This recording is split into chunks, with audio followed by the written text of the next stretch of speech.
sau đây chặt ra chi cam ngon này đi mong mơ cá phơi bạc sụp cá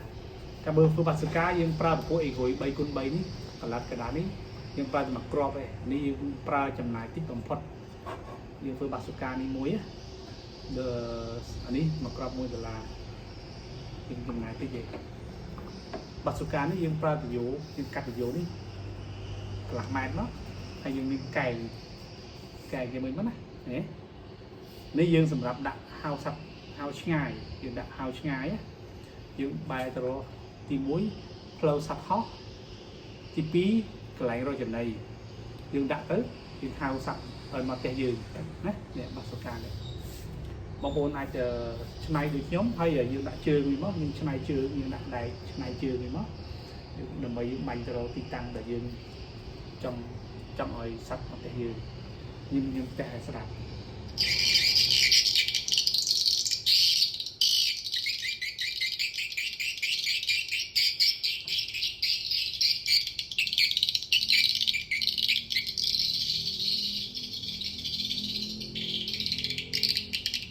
ខាងក្រោយនេះបើយើងខ្លាចបិទស្កុតទៅអត់ស្អាតយើងអាចទិញកម្របទយោបិទកម្របទយោទៀតមក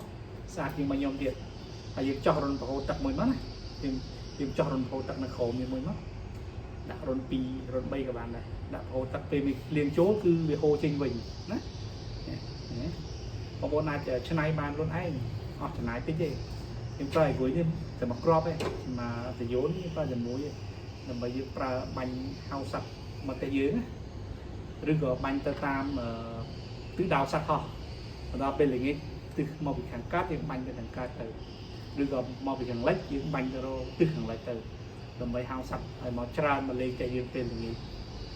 បងប្អូនអាចច្នៃធ្វើខ្លួនឯងបានណាអស់ចំណាយតិចបងប្អូនអាច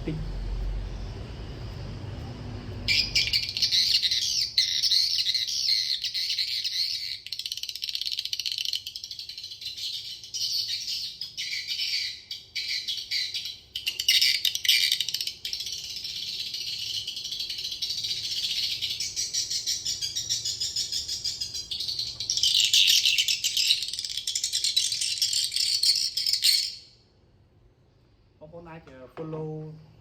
page ទឹកមាត់ទឹកនេះដើម្បីបានព័ត៌មានថ្មីៗពី2អានេះស្អែកខ្ញុំយកតម្លើងដាក់ផ្ទះខ្ញុំខ្ញុំសាកយកតម្លើងដាក់ខ្ញុំណាចាំមើលលទ្ធផលអរគុណ